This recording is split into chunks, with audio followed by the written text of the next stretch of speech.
안녕하세요, 가치남입니다. 10월 25일 월요일 국내 시장이 마감되었습니다. 자, 어느덧 10월 마지막 주가 시작이 되었습니다.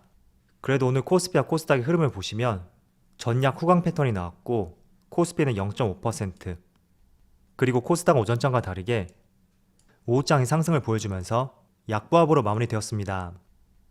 자, 오늘 오전 11시쯤이었나요?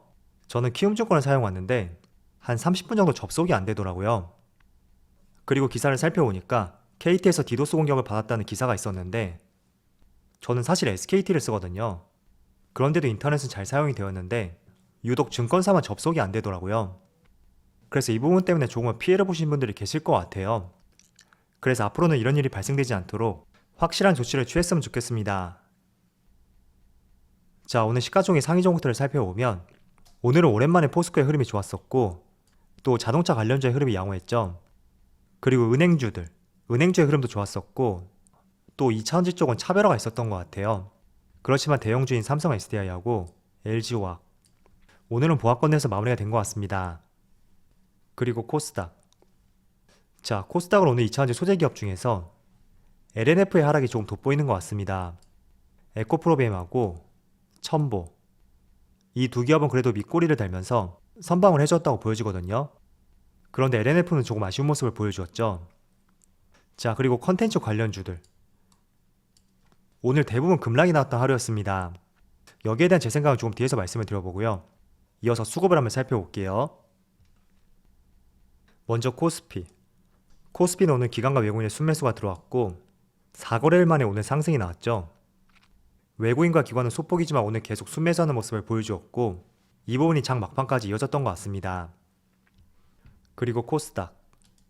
자, 코스닥은 오늘 외국인이 순매도를 보여주었고 기관이 소폭으로 순매수를 보여주었네요. 오늘은 거래대금이 많이 줄어들었죠. 그리고 삼성전자는 소폭의 하락으로 마감이 되었는데 외국인이 이틀 연속으로 순매도를 보여주었고 기관과 개인이 순매수를 보여주었습니다. 그리고 상대적으로 흐름이 좋았었던 SK하이닉스 오늘 정확하게 10만원 가격에서 마무리가 되었고 역시 기관과 외국인의 동반 순매수가 들어왔습니다. 최근 구간은 삼성전자보다 SK하이닉스 쪽에서 조금 더 수급이 좋은 것 같죠. 그리고 LG화학도 마찬가지로 기관과 외국인의 동반 순매수가 들어왔고 이 종목도 지난 21일을 제외하고 기관과 외국인의 수급이 크게 들어오고 있는 대표적인 종목 중에 하나입니다. 그리고 카카오는 어제에 이어서 오늘도 조정이 나왔는데 수급을 살펴보면 외국인의 순매도가 나왔고 기관이 나홀로 순매수를 보여주었네요. 그리고 자회사인 카카오페이가 오늘하고 내일까지 개인들의 공모 청약이 이루어지죠. 그리고 주체별 순매수 상위 종목을 살펴보면 10월 25일 외국인이 가장 많이 매수한 종목은 두산중공업, KB금융, SK하이닉스, 현대차, 에코프로비엠 이렇게 다 종목을 순매수 상위 종목을 올렸습니다. 그리고 기관은 삼성전자, SK하이닉스, 현대차, 크래프톤, LG화학 이렇게 다 종목을 순매수 상위 종목 올렸습니다. 대표적으로 시가총액 상위 종목들만 매수했네요. 자, 오늘은 크게 두 가지 이슈를 한번 신경 써서 봐야 될 것 같아요. 먼저 첫 번째는 원전 관련주들. 오늘 장 초반부터 정말 좋은 모습을 보여주었고 그리고 리오프닝 관련주들. 이 두 가지 섹터의 흐름이 가장 좋았다고 볼 수 있습니다.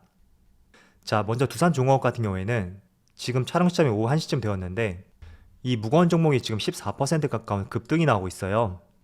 일단 시가총액을 살펴보면 전일 기준으로 11조 7천억인데 장중한테 한번 VI까지 걸렸었죠.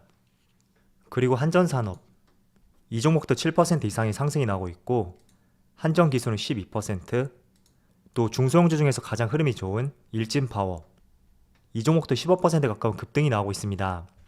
그래서 제가 설명드린 종목 외에도 대부분의 원전주들이 10% 가까운 급등이 나오고 있는데 주말에 한 가지 조금 더 추가적인 내용이 나왔더라고요. 자, 한빛 원전 5호기가 1년 만에 발전을 재개했다는 좋은 소식이 발표가 되면서 오늘 시장을 주도하고 있다고 볼 수가 있습니다. 자, 그리고 제가 원전 관련주에 대해서는 추가적으로 기대해 볼 수 있는 내용에 대해서 여러 가지 말씀을 드렸을 거예요. 그래서 그런 내용들까지 복합적으로 한번 생각해 보신다면 기대해 볼 수 있는 재료와 모멘텀이 상존하는 만큼 투자하기에 좋은 섹터가 될 수 있다고 판단을 하고 있습니다. 자, 그렇지만 제가 항상 여러분들에게 말씀드린 것이 아무리 좋은 재료를 가지고 있고 기대해 볼 수 있는 모멘텀이 있다고 하더라도 단기간에 급등이 나왔을 때 그때는 오히려 매수하는 타이밍이 아니라 관망하는 타이밍이라고 말씀을 드렸습니다. 저는 솔직히 원전 관련주에 대해서는 굉장히 재료가 좋다고 생각하고 있어요. 그렇지만 오늘 상승폭을 봤을 때는 솔직히 신규 매수하지 않을 것 같습니다. 지금 시가총액이 10조 원이 넘는 두산중공업 같은 경우에도 현재 14% 가까운 급등이 나오고 있고, 또 대형주로 포함되어 있는 한정기술 이 종목도 12% 급등이 나오고 있어요. 그래서 오늘은 너무나 단기적으로 급등이 나온 자리다, 그렇게 판단이 되고요. 또 두산중공업 같은 경우에는 직전 6월달에 매물대, 이 매물대까지 주가가 많이 올라왔거든요. 그래서 이 구간에 물렸던 분들이 있을 텐데 악성 매물이 날 가능성도 있어요. 그래서 우리는 항상 급등이 나온 그 자리를 공략하는 것이 아니라 재료는 달고 있지만 그 재료가 식지 않은 상태에서 조금씩 주가가 쉬어가고 거래량이 많이 줄었을 때 그런 구간의 눌림으로 활용해서 매수하는 전략을 가져보자고 말씀드리겠습니다. 물론 제 생각과 다르게 내일부터 또 급등이 나올 수도 있어요. 그렇지만 우리는 주식을 도박처럼 하는 것은 아니기 때문에 조금은 안정적으로 매매할 필요가 있다고 생각하고 있습니다. 그래서 오늘 시장을 대표적으로 주도했었던 원전 관련주들, 주말에 또 어떤 내용이 있었는지 한번 살펴보시고요. 한번 투자의 아이디어를 얻어보셨으면 좋겠습니다. 자, 그리고 지금 촬영 시점에 아직까지는 발표가 되지 않았는데 오늘 위드 코로나의 초안이 공개된다는 내용이 있었습니다. 아마도 식당과 유흥업소의 제한이 해제될 것이라는 그런 기대감이 있거든요. 그래서 지금 이와 관련된 종목들이 큰 상승이 나오고 있고, 또 오늘 초안이 공개가 된다고 하더라도 공청회와 전문가의 논의를 거쳐서 29일날 금요일날 다시 최종안이 발표될 예정이에요. 그래서 솔직히 지금 코로나와 관련된 종목들은 확진자 수가 크게 준다던가 영업시간이 1시간 연장된다던가 그런 것들은 이제 약발이 다 했다고 생각하고 있습니다. 그래서 실질적으로 정말 기대감을 높일 수가 있고 정말로 피부로 느낄 수 있는 정책이라면 지금 이 위드 코로나가 될 수가 있겠죠. 그래서 오늘 대부분의 종목들이 정말 강한 상승이 나오고 있는데 한번 살펴볼게요. 자, 먼저 여행사 대표 종목인 하나투어 지금 5.6% 급등이 나오고 있고, 또 최근에 조금은 부진한 모습을 보여주었던 대한항공 지금 꼬리를 달고 있긴 하지만 현재 2.5%의 상승이 나오고 있습니다. 아시아나항공도 마찬가지고요. 제주항공 모두 항공사의 흐름이 양호하죠. 그리고 백화점 관련주인 신세계, 현대백화점, 호텔신라 모두 좋은 흐름이 나오고 있고, 그리고 하이트진로 이 종목은 제가 가장 선호하는 종목이라고 말씀을 드렸었는데 마찬가지로 단기간에 많은 상승이 나왔어요. 그래서 조금은 눌리는 구간이 발생이 될 수는 있겠지만 추세적으로는 상승 흐름 쪽으로 더 기대감을 가져볼 수 있지 않나, 저는 그렇게 판단을 하고 있습니다. 지난주였나요? 백신 접종을 한 인원을 포함하게 된다면 8인까지 모임이 가능하다는 이야기가 있었는데 제가 그 때문에 주말에 모임을 한번 가졌어요.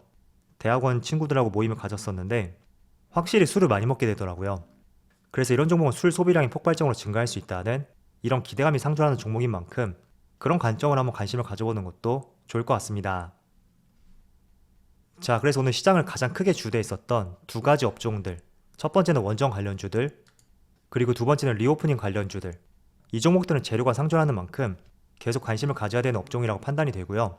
그렇지만 항상 말씀드리지만 강하게 급등이 나온 종목, 아무리 재료가 살아있다고 하더라도 어느 정도 기간적인 시간을 두면서 관망하는 것이 적절한 투자 방법이 될 수 있다고 말씀을 드리겠습니다. 자, 그리고 한 가지 또 이슈가 있었어요. 주말에 네이버에서 소프트뱅크 비전 펀드로부터 2천억 규모의 투자를 유치했다는 아주 긍정적인 소식이 발표가 되었습니다. 그런데 주가의 흐름은 그렇게 크게 움직이진 않고 있거든요. 자, 네이버의 1분봉 차트를 보시면 장 초반에는 1% 이상의 상승이 나왔었는데 지금은 1%, 마이너스 1%죠. 오히려 약세의 흐름을 보여주고 있습니다. 물론 다양한 원인이 있을 거예요. 2천억 규모의 투자가 얼마나 되는 것인지 여기에 대해서 조금 의문을 가질 수가 있고, 또 오늘은 특히 원전 관련주와 리오프닝 관련주 쪽으로 수급이 많이 몰렸기 때문에 생각보다 장 초반과 달리 주가의 약세 흐름이 나올 수는 있습니다. 자, 그렇지만 이런 부분은 오히려 시간이 지나서 부각이 될 가능성도 있습니다. 그래서 오늘 좋은 재료가 나왔지만 주가는 왜 약세를 보일까? 물론 원인에 대해서 파악할 수도 있을 거예요. 그렇지만 다른 쪽으로 수급이 강하게 쏠리는 경우에는 하루 이틀 정도 시차를 두고 주가가 움직이는 경우도 있으니까 부정적으로 볼 부분은 아니라고 말씀드리겠습니다. 일단 내용을 한번 살펴보세요. 이 내용을 부정적으로 볼 수 있는 내용인지, 어쨌든 손정희 회장이 투자를 했다는 것은 이분께서는 최근에 쿠팡이도 투자를 해서 큰 수익을 보셨던 분입니다. 그래서 이런 미래 비전에 대해서는 보는 눈이 우리보다는 조금 더 뛰어날 거예요. 그래서 어쨌든 네이버의 제페토, 메타버스죠. 여기에 대한 기대감을 많이 갖고 있다는 것을 볼 수가 있고, 또 최근에 메타버스 같은 경우에는 국내에서 첫 ETF가 상장이 되었습니다. 그래서 기대할 수 있는 여지도 많이 남아있는 만큼 오늘은 수급에 쏠림이 있었기 때문에 조금은 아쉬운 모습이 나오지 않았을까, 그렇게 판단이 되는 것 같습니다. 그래서 네이버뿐만 아니라 최근에 메타버스 관련주들의 ETF 상장과 함께 굉장히 꿈틀거리는 움직임이 나오고 있어요. 그래서 네이버라든지 넥스트, MP 이런 기업들도 같이 한번 메타버스 관련주로서 같이 한번 관심을 가져보시는 것도 좋을 것 같습니다. 자, 그리고 컨텐츠 관련주 중에서 A스토리, 지금 현재 시각으로 18% 이상의 급락이 나고 있거든요. 이 종목 같은 경우는 출발 당시부터 무려 마이너스 13%에서 출발하였습니다. 자, 그런데 딱히 이 종목이 이렇게 급락이 나올 만한 이슈는 있는 것은 아니에요. 그렇지만 주말에 나왔던 내용을 한번 살펴보면 이틀 전에 지리산이라는 드라마가 개봉을 했는데 이 지리산을 만든 제작사가 A스토리거든요. 그런데 오히려 시장의 반응과는 다르게 오늘 상당히 급락이 나오고 있습니다.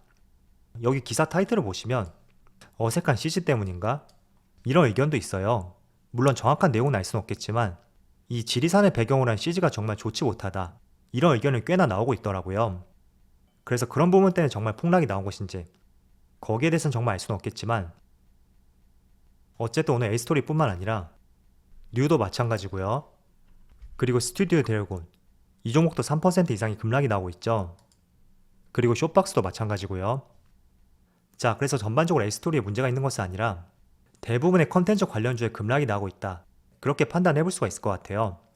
아마도 지금 컨텐츠 관련주는 9월 중순부터 약 한 달 반 정도 테마가 계속 이어졌다고 볼 수가 있는데 거기에 대한 차익 매물이 나왔을 가능성도 높고, 또 컨텐츠 관련주보다 조금 더 매력적으로 보이는 업종들, 예를 들어 오늘 급등이 나오고 있는 원전 관련주라든지 리오프닝 관련주, 이쪽으로 수급이 옮겨갈 가능성도 높거든요. 그래서 지금 많은 종목들이 전고점 근처까지 올라갔고, 또 어떤 종목은 전고점 이상도 올라간 종목이 있습니다.